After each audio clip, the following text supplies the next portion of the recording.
दुनिया के तमाम समंदरों में बिछाई जाने वाली 1400 केजी जितने वजनी केबल्स की टोटल लंबाई 14 लाख किलोमीटर से भी ज्यादा है। इतनी ज्यादा कि अगर इन केबल्स को हमारे सोलर सिस्टम के तमाम प्लैनेट्स और उनके मून्स के आसपास लपेटा जाए तो फिर भी इतनी केबल बच जाएगी कि वो अर्थ का दोबारा से एक गोल चक्कर लगा सके। अब जाहिर है इतनी लंबी केबल्स, वो भी समंदर में 8000 मीटर की गहराई में बिछाना कोई हल्का काम तो नहीं है। सिर्फ 1 किलोमीटर सबमरीन केबल को बिछाने में ज्यादा से ज्यादा 25 लाख US का खर्चा आता है। तो अब आप खुद अंदाजा लगा लें कि 14 लाख किलोमीटर केबल बिछाने में कितना खर्चा आया होगा। लेकिन इससे भी बड़ा सवाल ये है कि समंदर के बॉटम पर इंटरनेट केबल को अगर शार्क काट ले तो उसको ठीक कैसे किया जाता है, और ये पता कैसे चलता है कि हजारों मील के समंदर में केबल कहां से टूटी है। इस अंडरसी हाईवे में हर वक्त करोड़ों गीगाबाइट्स का डेटा ट्रैवल कर रहा है।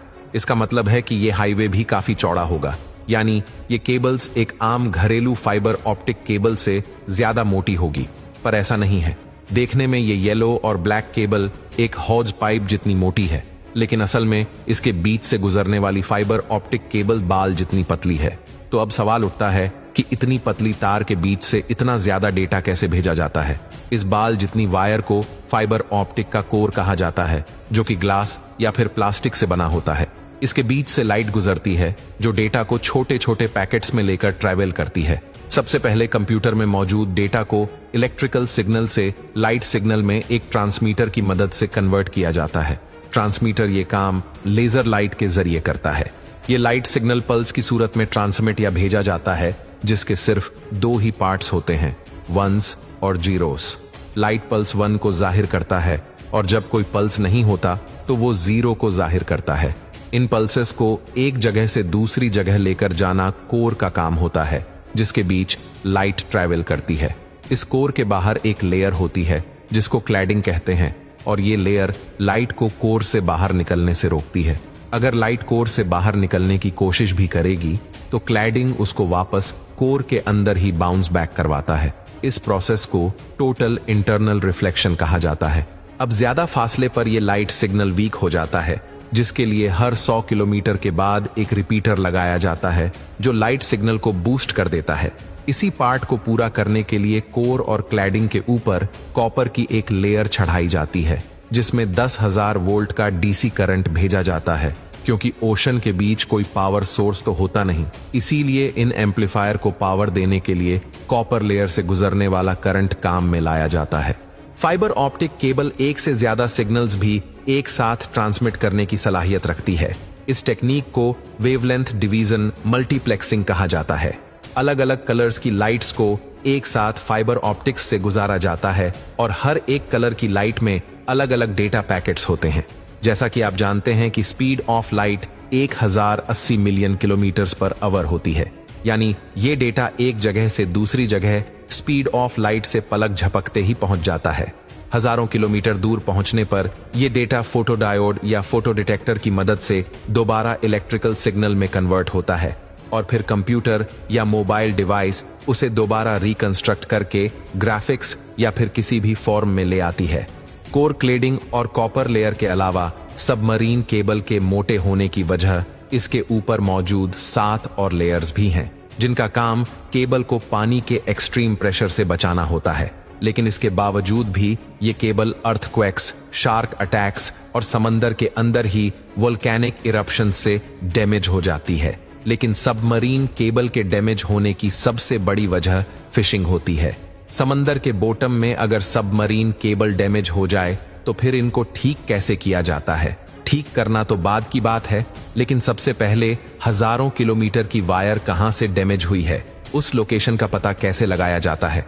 आपको यहां बताते चलें कि आजकल की मॉडर्न सबमरीन केबल्स 1 इंच मोटी होती हैं और 1 किलोमीटर वायर का वजन करीब 1400 केजी होता है, यानी एक 4 व्हीलर गाड़ी जितना।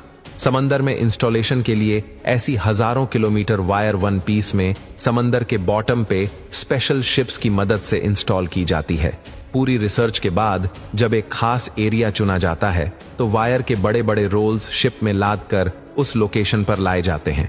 और एक स्पेशल रोबोटिक मशीन जो समंदर के फ्लोर पे चलने की सलाहियत रखती है, उसको इस्तेमाल करके 1 मीटर तक फ्लोर खोदा जाता है और साथ साथ उसमें केबल बिछाई जाती है। ये काफी स्लो चलने वाला काम होता है, जिसे बड़ी सावधानी से करना बहुत जरूरी है। जब एक वेसल में रखी वायर खत्म हो जाए तो केबल से भरी दूसरी वेसल मंगाई जाती है और पहली वायर का कोना नई वायर के साथ कनेक्ट करके बिछाने का काम आगे बढ़ाया जाता है। इस पूरे काम में सबसे बड़ी रुकावट मौसम पैदा करता है। अटलांटिक ओशन में साल के 365 दिन तेज हवाओं का सिलसिला मौजूद होता है और ये हवाएं कब समुद्री तूफान में तब्दील हो जाएं, इसका कोई अंदाजा नहीं होता है और इनको कोई भी नहीं रोक सकता। इसी वजह से कई दिन तक इंस्टॉलेशन का काम वहीं स्टॉप कर दिया जाता है जब तक मौसम क्लियर ना हो। अब जब इंस्टॉलेशन का काम ही इतना मुश्किल है तो सोचिए रिपेयर का काम कितना मुश्किल होगा। सबमरीन केबल के दोनों एंड पॉइंट्स पर डेटा सेंटर्स होते हैं जो केबल की एक्टिविटी को 24/7 मॉनिटर करते हैं। जैसे ही दोनों का कनेक्शन टूट जाता है तो इसका एक ही मतलब है कि समंदर के बीच केबल टूट गई है। हजारों किलोमीटर की वायर एग्जैक्टली कहां से डैमेज हुई है ये पता लगाने के लिए एक खास डिवाइस यूज होती है जिसे ऑप्टिकल टाइम डोमेन रिफ्लेक्टोमीटर कहा जाता है। ये डिवाइस दोनों एंड से एक लाइट पल्स भेजती है और अगर केबल टूटी हुई है तो वो लाइट पल्स बाउंस करके वापस आ जाती है।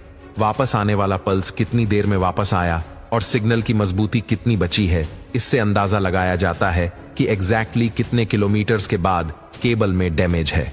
यही प्रोसेस दोनों एंड से किया जाता है और वेरीफाई किया जाता है कि दोनों की लोकेशन एक ही है कि नहीं। अब दोनों एंड से डीसी सप्लाई यानी केबल में छोड़ा गया करंट बंद किया जाता है और उस लोकेशन पर आरओविज को समंदर के बॉटम पर भेजा जाता है।